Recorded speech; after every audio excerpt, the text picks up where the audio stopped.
옛날 어느 시장에 개 한 마리가 떠돌아다니고 있었습니다. 그러다가 우연히 맛있는 고기 한 점을 얻게 되었습니다. 우와, 맛있는 고기다.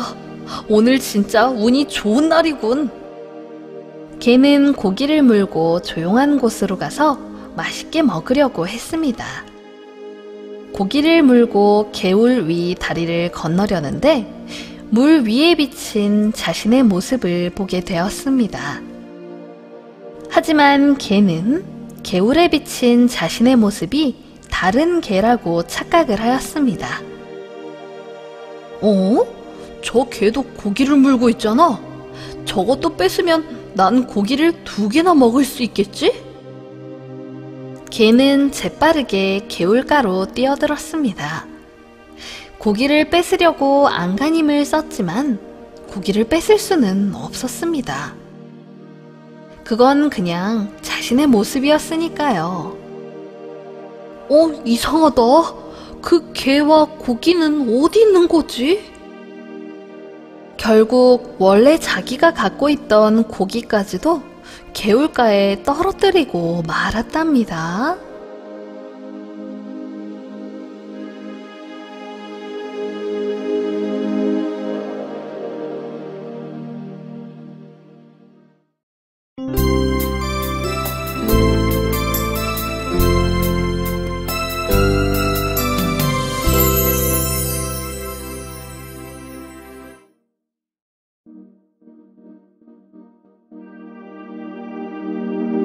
어느 숲속에 우연히 우산 하나를 지나가던 거북이가 주었습니다.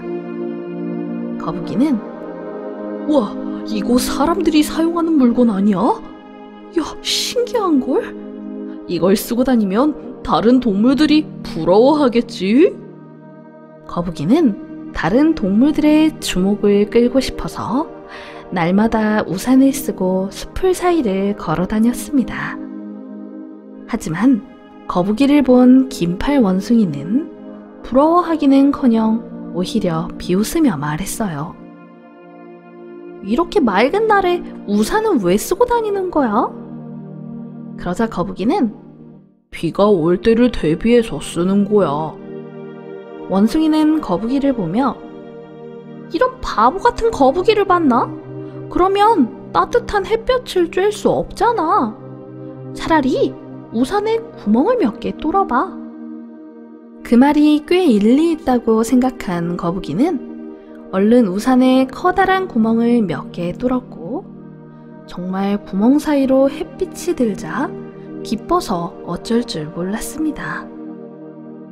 얼마 후 태양이 구름 사이로 숨고 곧이어 큰 비가 내리기 시작했습니다.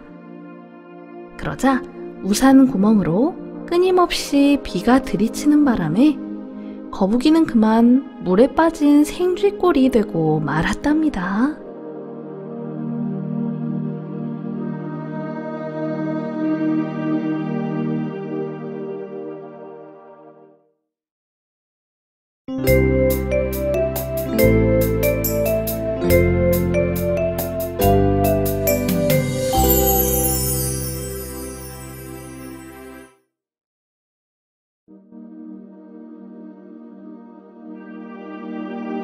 옛날 어느 마을에 거지가 국어를 하며 돌아다니고 있었습니다. 거지는 매일같이 국어를 하면서 한 가지 불만이 있었습니다. 아니, 가난한 사람들은 한두 푼이라도 나에게 돈을 주는데 어찌 부자들은 한 푼도 주질 않아. 참나, 있는 사람들이 더하구만. 그러던 어느 날 거지 앞에 운명의 여신이 나타났습니다. 잘 들어라. 내가 너에게 선물을 주러 왔다.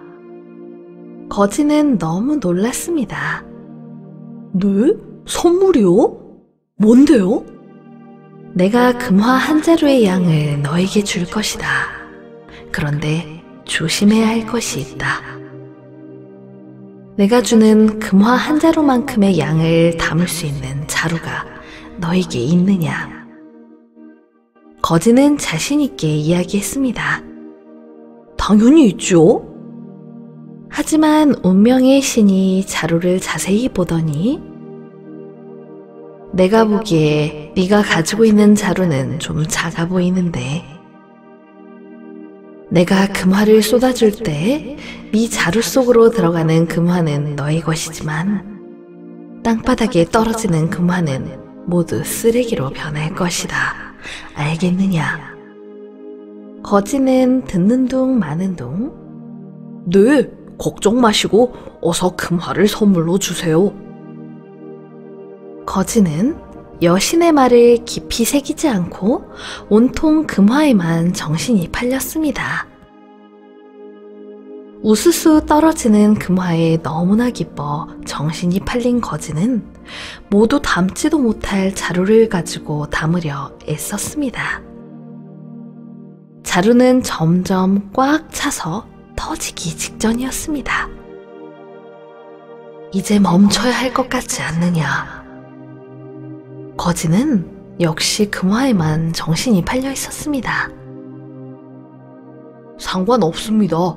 다 담을 수 있어요. 그때 거지의 자루가 양을 이기지 못해 터지고 말았습니다. 모든 금화가 땅바닥에 떨어졌습니다. 그리고 금화는 모두 쓰레기로 변하였습니다. 운명의 신이 거지에게 마지막으로 한마디를 했습니다. 이제 왜 부자들이 너에게 단 한 푼도 주지 않으려 하는지 알겠느냐?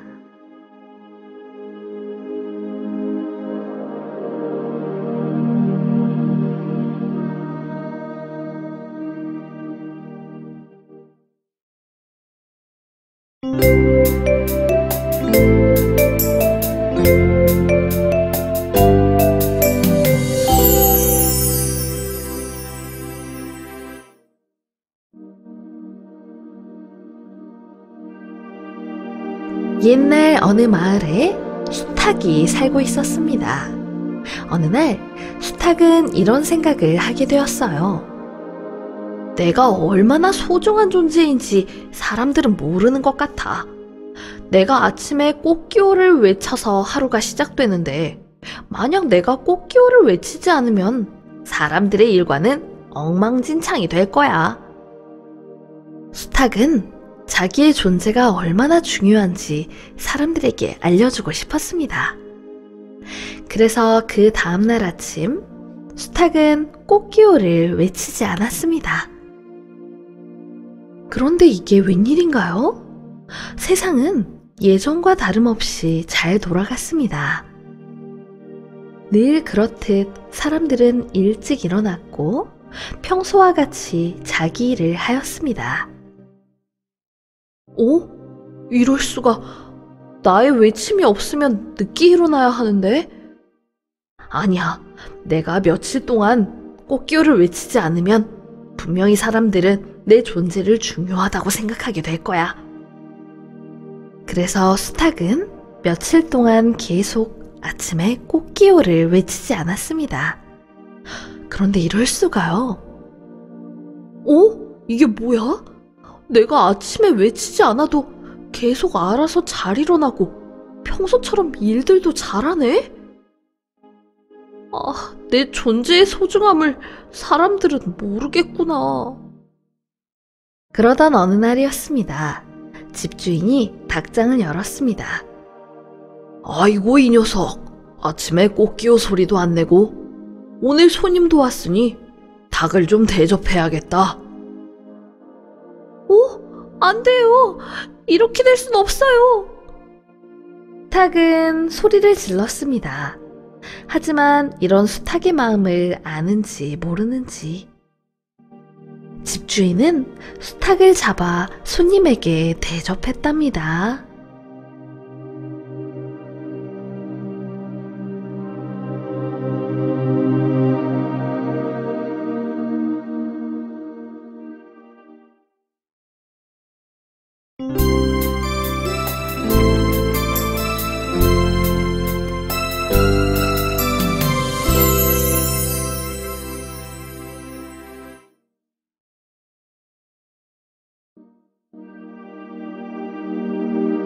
옛날 어느 마을에 선량하고 순박한 농부가 밭에서 일하다가 금화를 하나 줍는 행운을 만났습니다. 아니, 이건 금화 아니야? 살다 보니 나에게도 이런 행운이 오는군. 그런데 땅속에 오래 있어서 그런지 금화가 아주 더럽기 짝이 없군. 금화는 표면이 녹슬어 반점이 가득했습니다. 그러던 중 지나가던 사람이 말했습니다. 그 금화를 나에게 팔 생각 있나요? 내가 세냥을 드리죠. 그러자 농부는 세냥은 너무 적다고 하였습니다. 하지만 금화를 사고 싶었던 사람은 상태가 그리 좋은 것도 아니고 세냥 정도면 충분한 것 같다고 하였습니다. 잠시 후 또 다른 사람이 와서 말했습니다. 이 금화를 5냥에 저에게 파세요. 어때요? 농부는 머뭇거리며 생각했습니다. 일단 내일 다시 오세요. 생각 좀 해볼게요. 농부는 집에서 곰곰이 생각했습니다. 어떻게든 돈을 더 많이 받아내겠어. 사람들이 많은 돈을 주고라도 앞다투어 내 금화와 바꾸고 싶어 안달하게 할 만한 좋은 방법이 뭐 없을까? 그러던 중 그의 머릿속에 문득 좋은 꾀가 하나 떠올랐습니다. 이 더러운 금화를 반짝반짝 빛나게 하면 돈을 더 받을 수 있지 않을까? 그래, 그러자. 농부는 당장 납가루와 나무 껍질, 모래를 가져다가 벽돌 위에 뿌리고 금화를 갈기 시작했습니다. 아주 날렵한 동작으로 손을 잽싸게 눌리며 금화를 벽돌로 갈고 나서 다시 나무 껍질로 긁고 또 납가루와 모래로 힘껏 닦았죠. 얼마 후 금화는 드디어 금빛 찬란한 광채를 뽐내기 시작했습니다. 그러나 잘 갈아진 금화는 비록 눈부신 빛을 발하긴 했지만 이전보다 훨씬 더 작고 가벼워졌죠. 다음날 사람들은 금화를 보러 다시 농부의 집에 왔습니다. 아니, 금화가 왜 이렇게 변했죠? 금화의 크기가 작아졌잖아요. 그리고 광채를 내려고 갈고 닦았군요. 이러면 원래의 가치가 손상되는 걸 모르나요? 결국 처음에 많은 돈을 주고서라도 금화를 가지고 싶어 했던 사람들은 모두 생각을 바꾸고 돌아가 버렸답니다.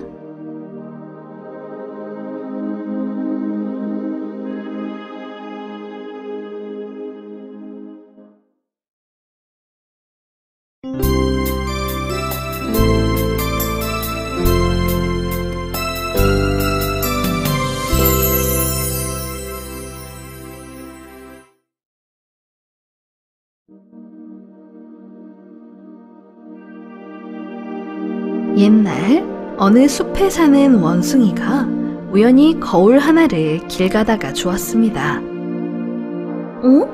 이게 뭐지?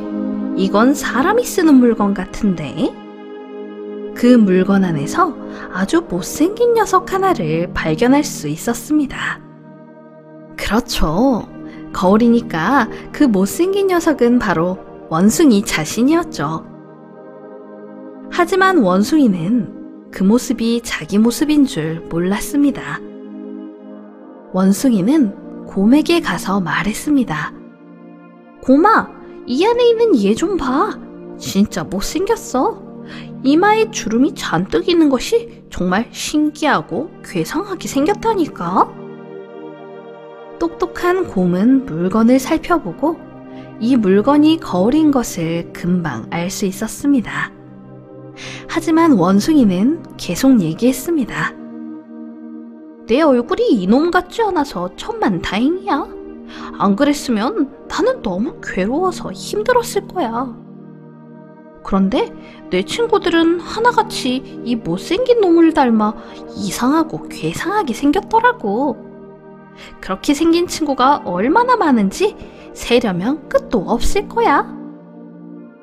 보다 못한 곰이 원숭이에게 말했어요. 아이고, 원숭아. 이 물건 안에 있는 놈이 바로 너야. 이건 거울이야, 거울. 너의 모습을 비춰주는 거울 말이야. 원숭이는 너무 놀라며 그럴 리가? 이게 내 얼굴이라고? 절대 그렇지 않아! 원숭이는 곰의 말을 절대 듣지 않고 평생 자기 얼굴도 모른 채 살았답니다.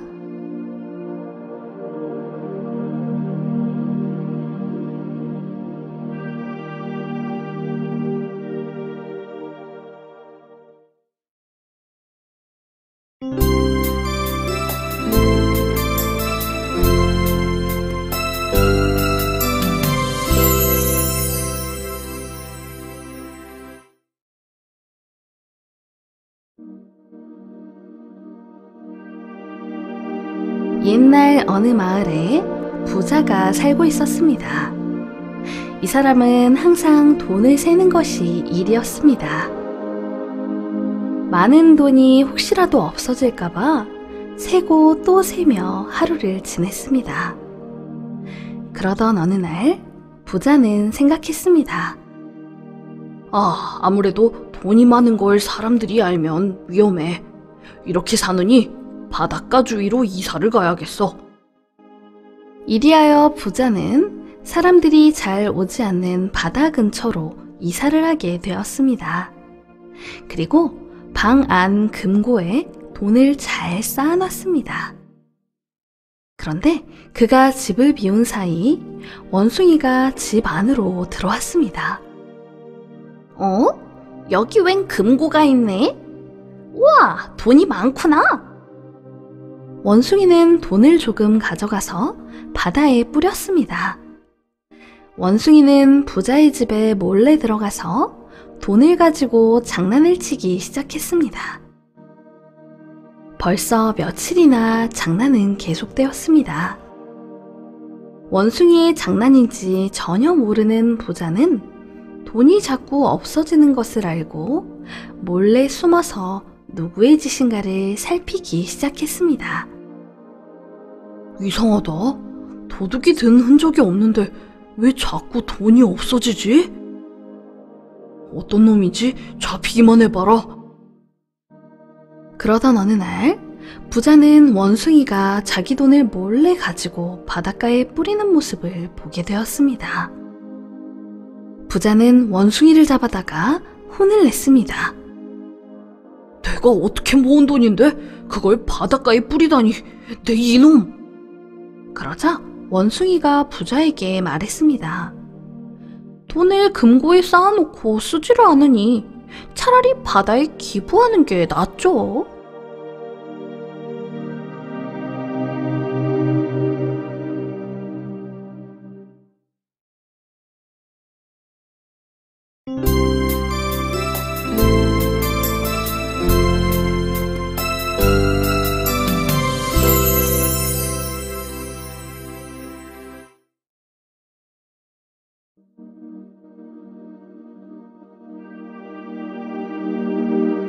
옛날 어느 울창한 숲속에 원숭이와 악어가 사이좋게 살고 있었습니다.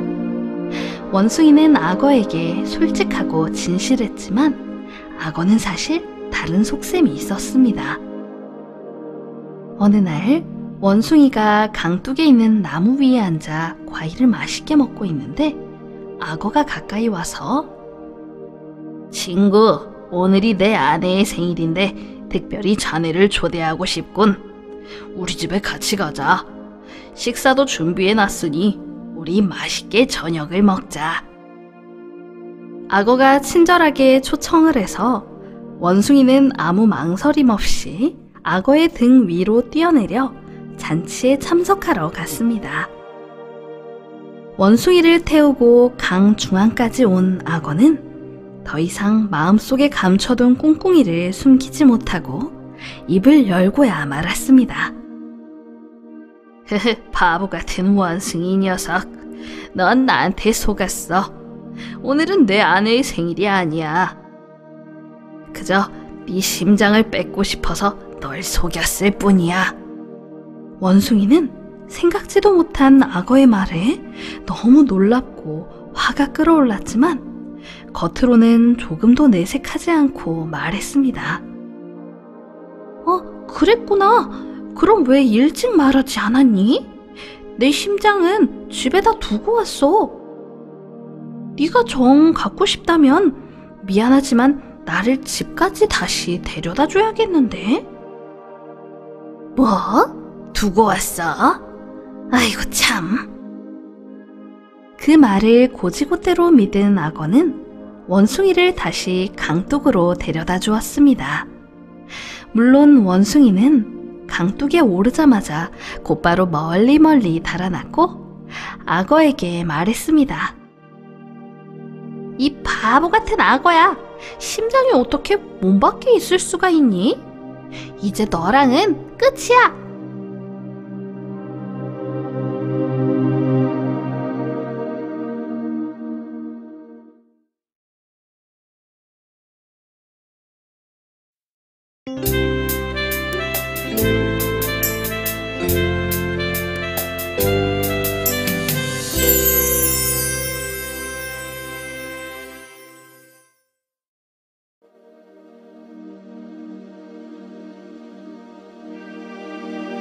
옛날 어느 숲속에 원숭이가 살고 있었어요. 이 원숭이는 나이가 들수록 자신의 시력이 점점 나빠지는 것을 느꼈습니다. 이제 앞도 잘 보이지 않고 내가 다 늙었나 보군. 눈이 좋아지는 방법을 사람들이 사는 마을에 가서 한번 물어봐야지. 원숭이는 인간 친구들을 찾아가 도움을 요청했습니다. 사람들은 원숭이에게 그건 아주 쉽게 해결할 수 있는 문제야. 안경 하나만 맞추면 돼. 그래서 원숭이는 안경점에서 여러 안경을 샀습니다. 안경점 주인은 자, 이 안경은 어떻게 쓰는 거냐 하면 안경점 주인이 안경을 씌워주려고 하자 원숭이는 설명도 듣지 않고 그냥 돈만 내고 숲속으로 다시 돌아왔습니다. 안경점 주인은 걱정했습니다. 안경을 쓸 줄 아나? 사용해 본 적이 없을 텐데. 안경을 사온 원숭이는 안경을 만지작거리며 어떻게 쓰는 물건인지를 알아내려고 애썼습니다. 이걸 어떻게 해야 내 눈이 잘 보인다는 거지? 머리 위에 쓰는 건가? 원숭이는 안경을 머리 위에 걸쳐보기도 하고 꼬리에 걸치기도 했습니다. 또 안경알을 핥아도 보고 안경테 냄새를 맡아보기도 했죠. 아무리 살펴봐도 원숭이는 안경을 어떻게 착용하는지 알 수 없었습니다. 이런 젠장, 완전히 속았잖아. 사람들이 한 말은 전부 내 돈을 뜯어내려는 허튼 수작이었어. 안경은 정말 아무짝에도 쓸모없는 물건이야. 원숭이는 사람을 원망하며 안경을 부러뜨렸답니다.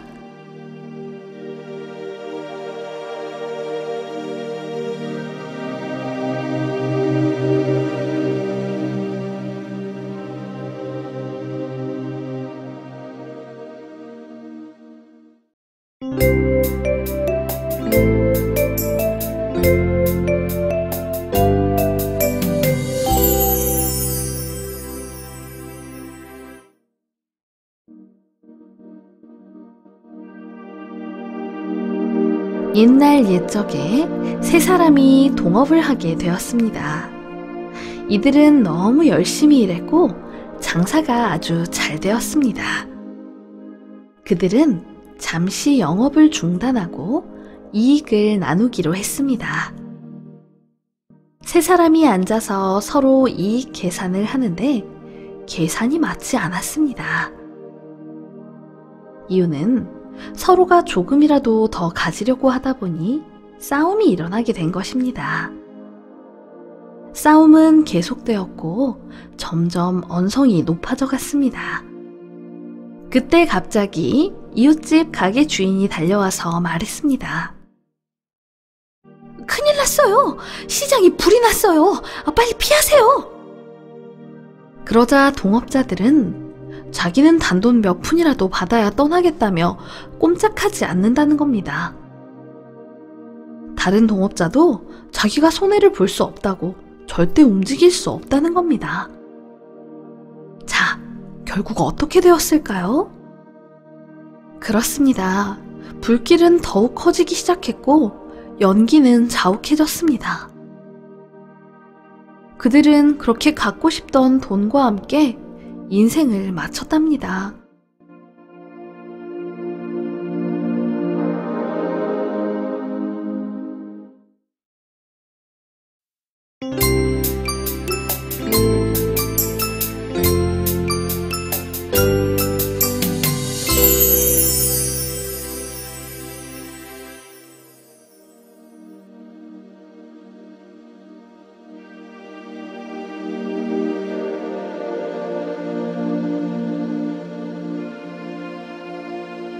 옛날에 혼자 사는 어부가 어느 날 강에서 큰 잉어를 잡았습니다.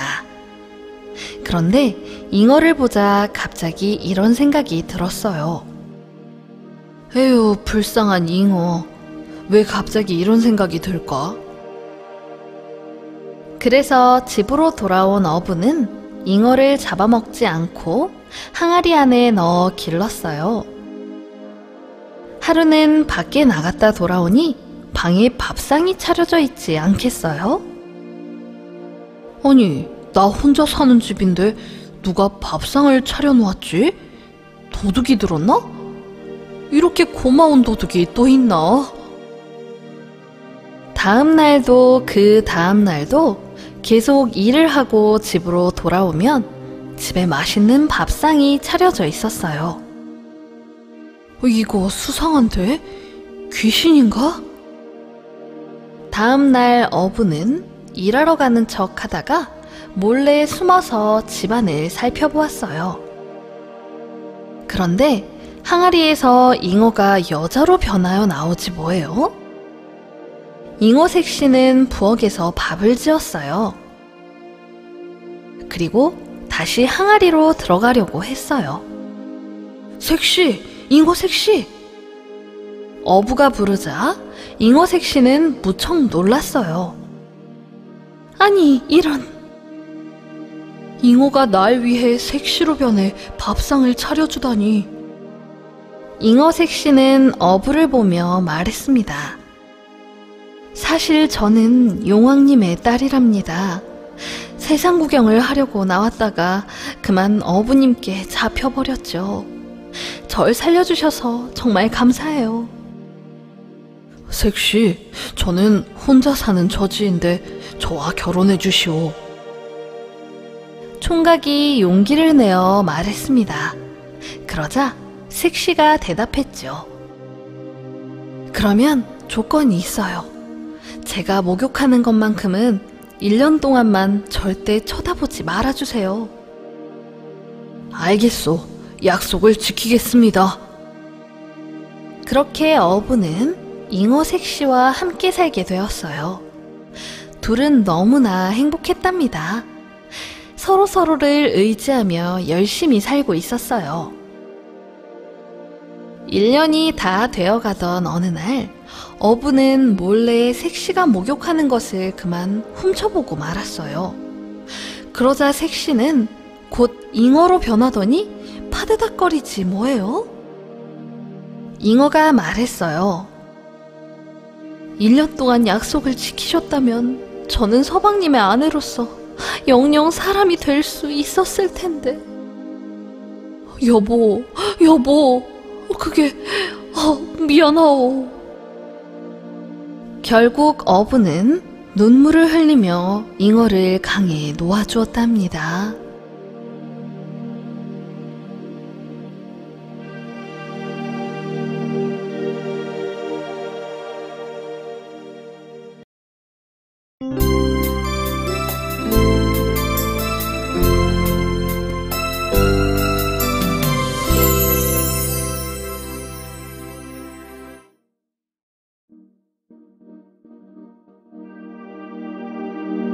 어느 숲속에 따뜻한 봄이 왔습니다. 숲속에 살고 있는 두더지는 땅속에서 머리만 위로 쏙 내밀고 두 눈을 깜빡이며 온 세상을 살폈습니다. 이야, 땅 위는 정말 다르구나.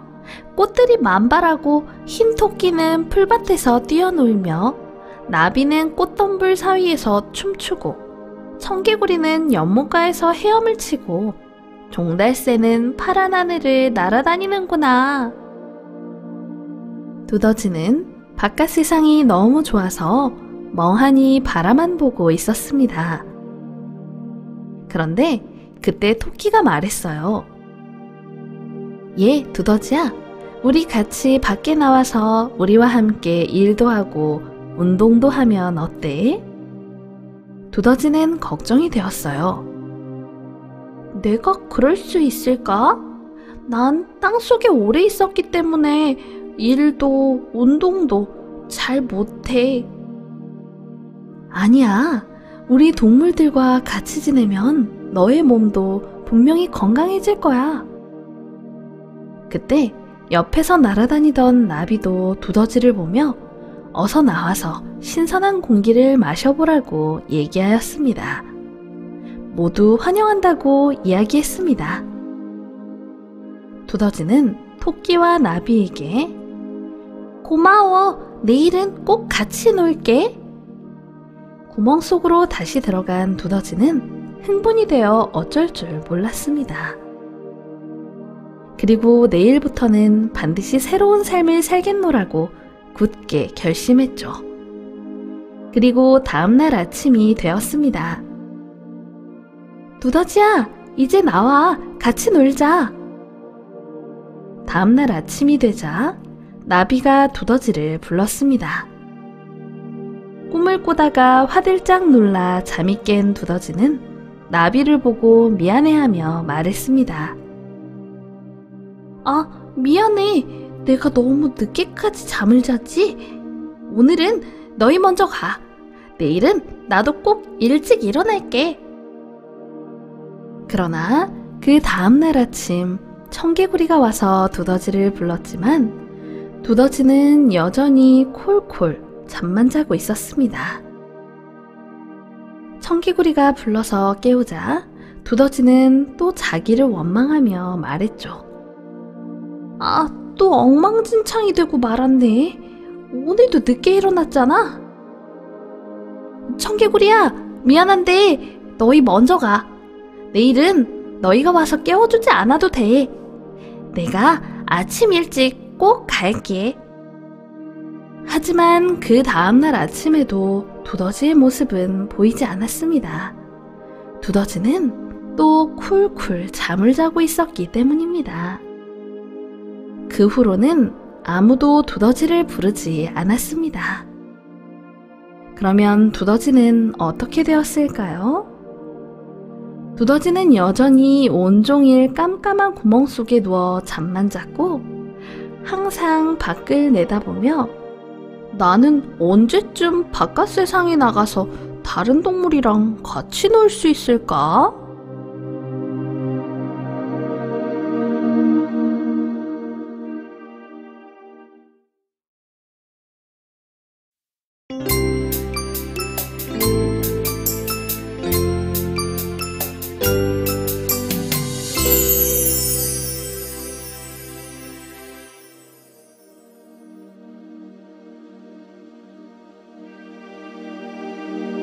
옛날 어느 정원에 장미와 맨드라미가 함께 살고 있었습니다.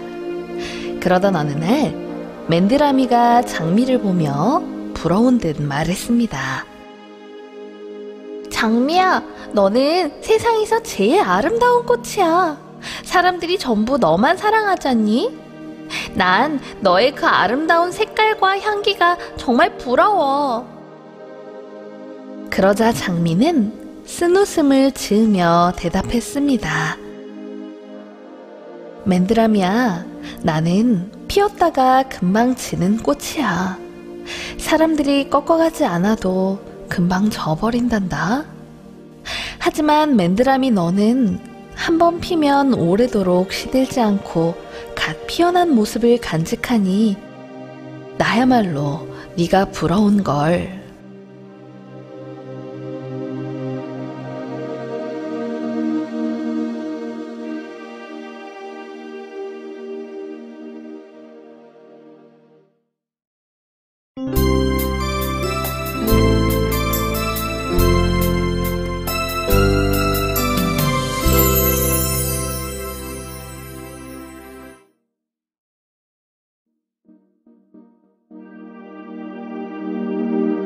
거미 한 마리가 파리를 잡기 위해 처마 아래에 아주 커다랗게 그물을 치고 있었습니다. 이렇게 그물을 만들어 놨으니 이제 파리가 걸려들겠지? 마침 파리 한 마리가 그곳으로 날아오자 거미는 너무나 기뻐서 반가운 목소리로 외쳤습니다. 파리야, 안녕? 얼른 내려와서 좀 쉬어. 쉬면서 친구들도 만나고 같이 놀고 해야지. 하지만 파리는 거미의 속임수를 눈치챘습니다. 이 처마 아래에는 다른 파리가 안 보이는걸? 난 다른 파리가 없는 곳에는 앉지 않는 성격이라. 파리는 콧노래를 부르며 날아가 버렸습니다. 한참을 날다가 앞쪽에 파리들이 떼를 지어 모여있는 것을 발견한 파리는 기뻐하며 그 무리에 끼려 했습니다. 저기 내 친구들이 모두 모여있구나. 같이 가야지. 그때 꿀벌 하나가 파리를 막아섰습니다. 이 바보! 저건 파리 지옥이야. 저기에 한번 앉으면 다시는 벗어나지 못해. 너야말로 바보로구나? 저길 잘 봐. 내 친구들이 저기서 날갯짓을 하면서 흥겹게 춤추고 있는 게 안 보이니? 파리는 뒤도 돌아보지 않고 곧장 파리 지옥을 향해 날아갔습니다. 꿀벌은 파리를 바라보며 저런, 친구들이 다른 거미줄에 걸려 몸부림치는 걸 날개짓하며 흥겹게 춤추는 걸로 보다니. 친구들은 파리 지옥을 빠져나가려고 몸부림치는 거야.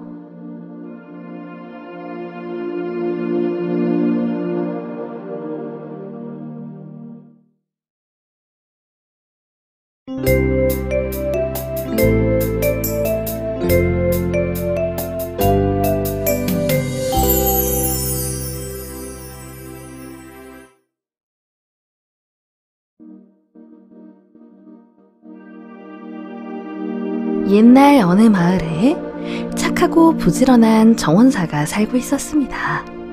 그리고 이웃에는 정원사를 깔보는 잘난 척만 하는 남자가 살고 있었습니다.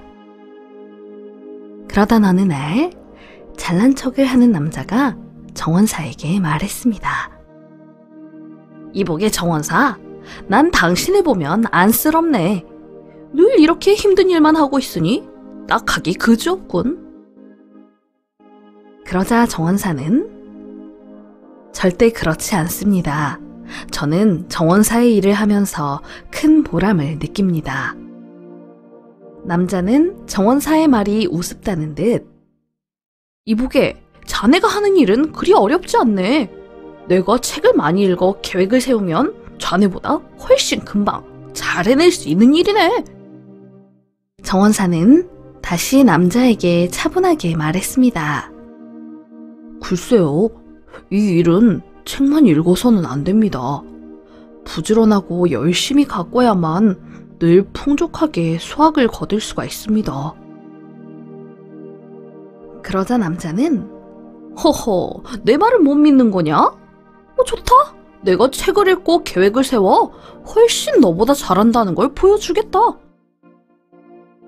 이웃집 남자는 서재에 들어가 책만 읽고 계획을 세우고 바꾸고 세우고 바꾸길 여러 차례. 결국 어떻게 되었을까요? 그렇습니다. 이웃집 남자는 아무것도 하지 못한 채 밭일은커녕 아무 일도 시작하지 못했답니다.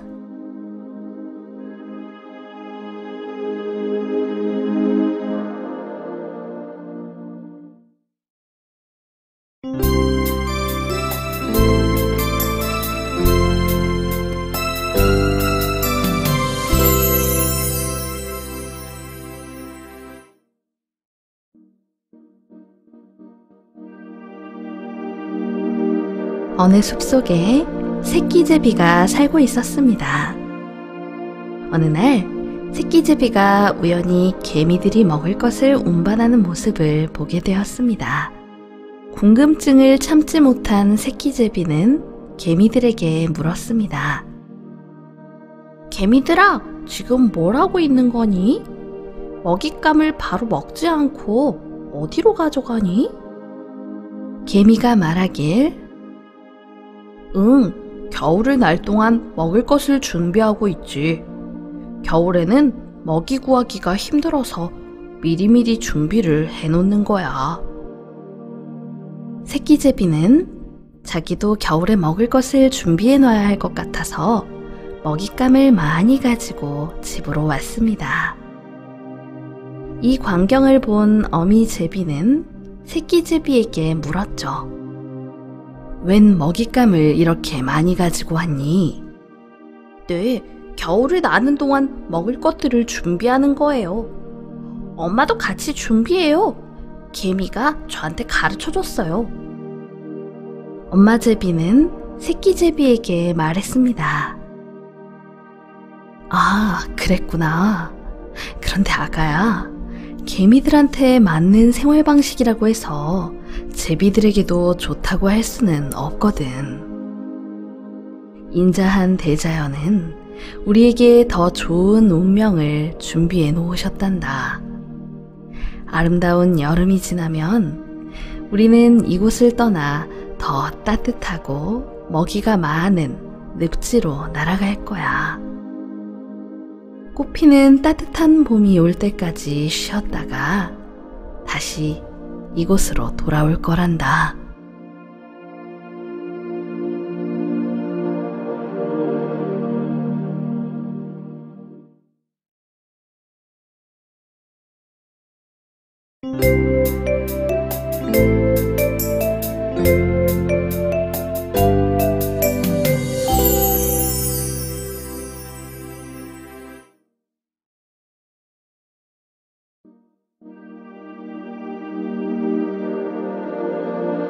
어느 숲속에 족제비가 살았습니다. 족제비가 어느 날 숲속을 가만히 살펴보다가 스스로 생각하게 되었습니다. 여기 숲속에 사는 동물들 중에 나보다 강한 동물은 없는 것 같아. 이런 생각을 하면서 어느 날부터인가 동물들을 괴롭히기 시작했습니다. 자기보다 약한 동물을 물거나 마구 잡아먹었습니다. 모든 동물들이 족제비가 무서워서 아름다운 숲을 떠나기 시작했습니다. 내가 얼마나 무서운 동물인지 이제야 다른 동물들이 깨달았군.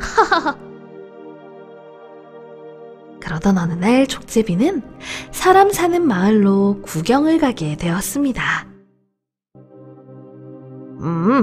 여기가 사람 사는 마을이군. 어디 구경이나 좀 해보자. 족제비는 대장간에 들어가게 되었습니다.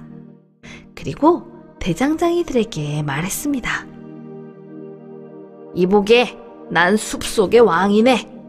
나에게 맛있는 먹이를 가져다 주게. 그렇지 않으면 당신들을 혼내줄 거야. 그러자 대장장이 중 한 사람이 옆에 있던 그물로 족제비를 잡았습니다. 그렇습니다. 교만함은 허영심을 부풀어 오르게 합니다. 하지만 그것이 영원할 수는 없겠지요.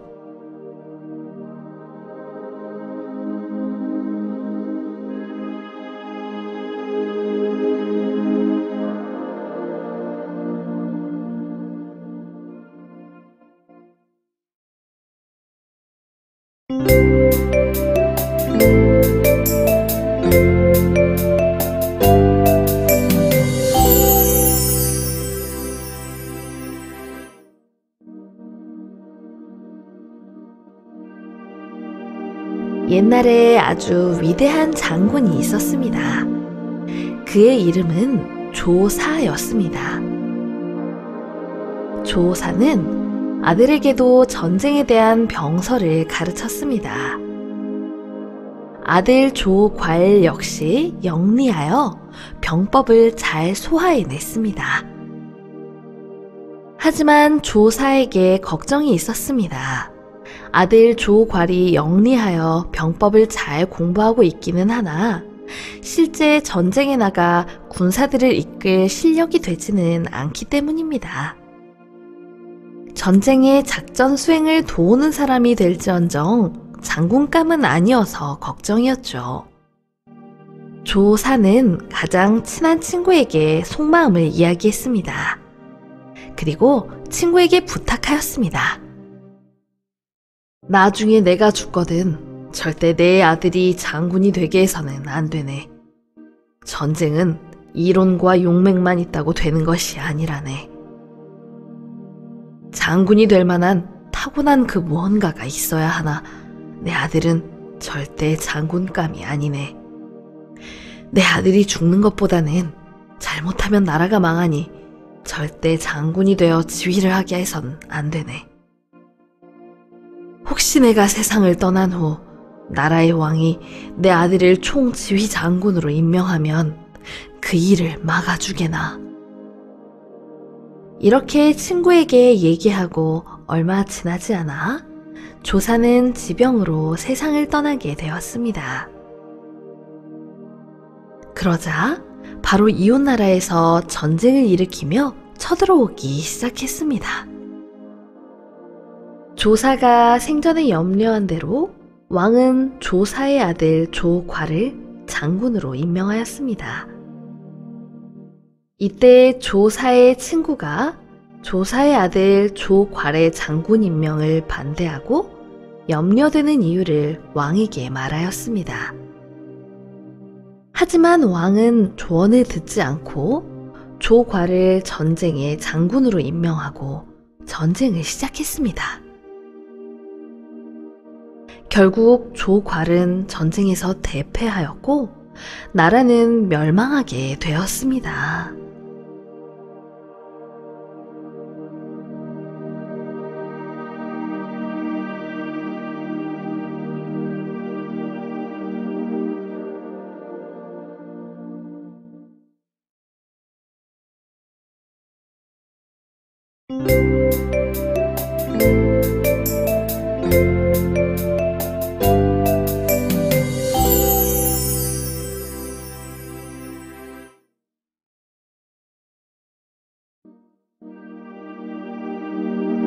옛날 어느 마을에 늑대가 나타났습니다.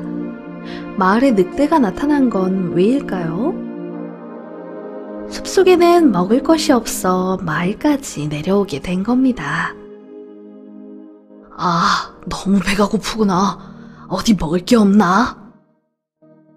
그런데 우연히 지나가던 개를 발견하였습니다.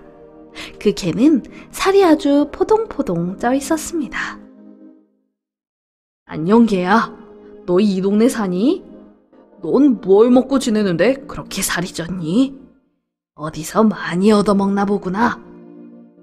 그러자 개는 늑대에게 말하길, 응, 난 우리 집 주인이 밥을 많이 줘. 너도 같이 우리 집에서 지내자. 이리하여 늑대와 개는 둘이서 개의 집으로 향했습니다.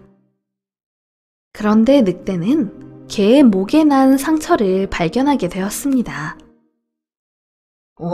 목에 이건 무슨 상처니? 개는 아무렇지 않은 듯, 이건 쇠사슬 자국이야. 목줄을 달았을 때 난 상처야. 늑대는 놀랐습니다. 그리고 개에게 물었습니다. 그럼 돌아다니는 자유도 없이 목줄을 달고 있어야 하는 거니? 개는 별거 아니라는 듯, 저녁에는 자유가 있어. 아침부터 낮에는 자유가 없지만 맛있는 음식을 주시지.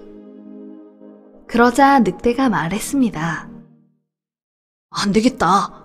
그럼 난 다른 곳으로 가야겠다. 너나 좋은 음식 많이 먹으렴. 난 자유롭게 살다가 굶어 죽는 한이 있어도 쇠사슬에 묶인 채 배부른 생활을 하고 싶진 않아.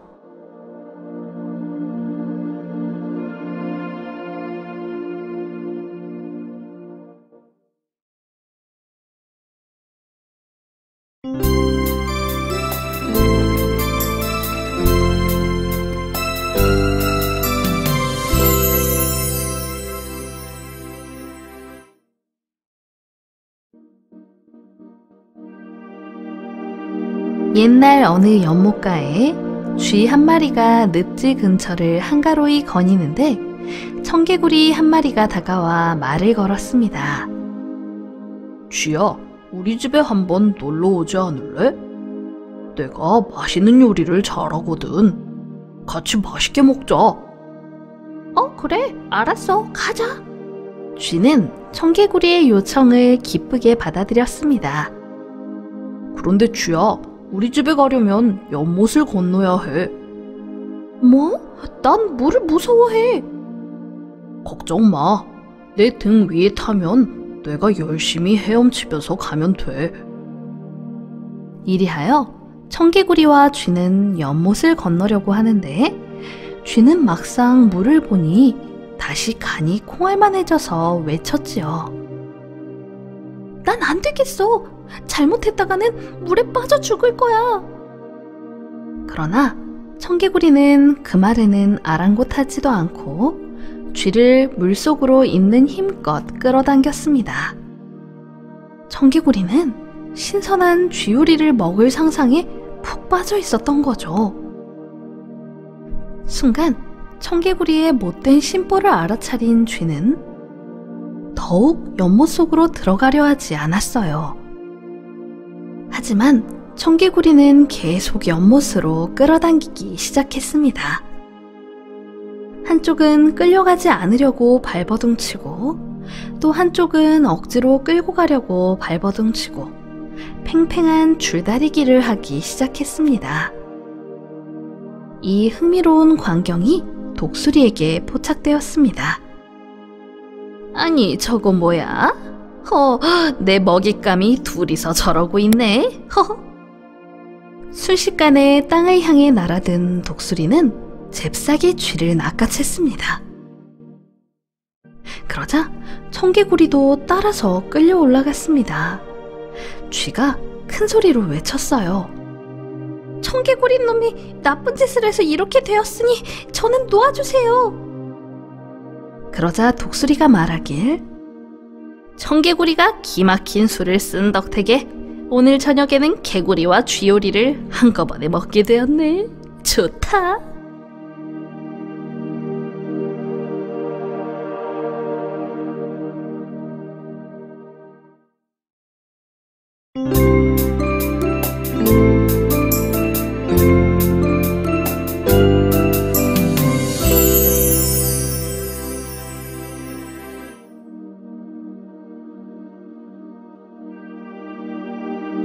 옛날 어느 나라 임금이 무척 고민에 빠져 있었습니다. 임금은 신하들을 잘 다스릴 수 있는 방법을 고민하고 있었죠. 겉으로는 표현을 안 하지만 임금에 대한 불만도 있을 것이고 또 좋은 신하를 옆에 두어야 하는데 어떤 방법이 있을까 고민했습니다. 임금은 딸을 불러 직접 물어보았습니다. 그러자 딸이 말하길, 7가지를 잘 기억해 두시면 될 것입니다. 그 첫째는 여러 일의 발단을 참고하여 보셔야 합니다.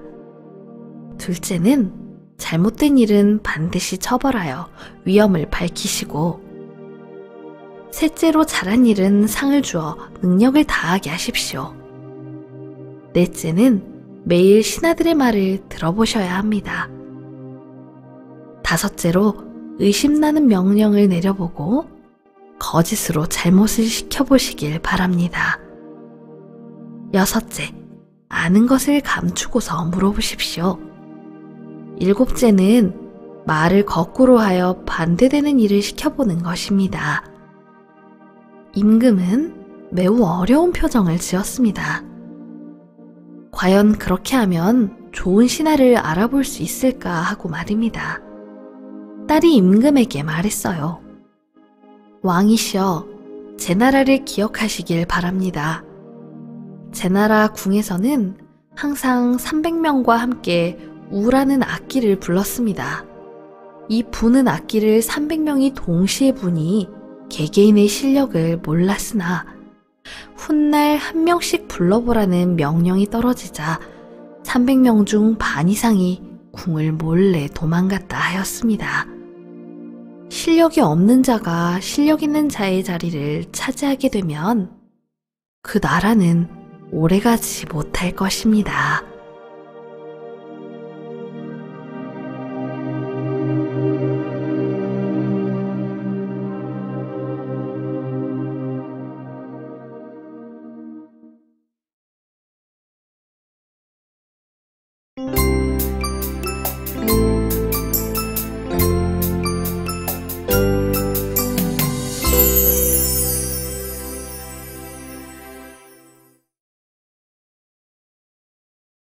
어느 숲속에 여우가 살고 있었습니다. 여우는 사냥을 잘했지만 사자에게 잡혀먹힐까봐 늘 불안해하였습니다. 그러던 어느 날 여우는 우연히 당나귀를 발견했습니다. 당나귀야, 우리 서로 보호해주는 동물이 되면 어떨까? 서로를 보호해준다고? 응! 한마디로 동맹관계를 맺자 이거야.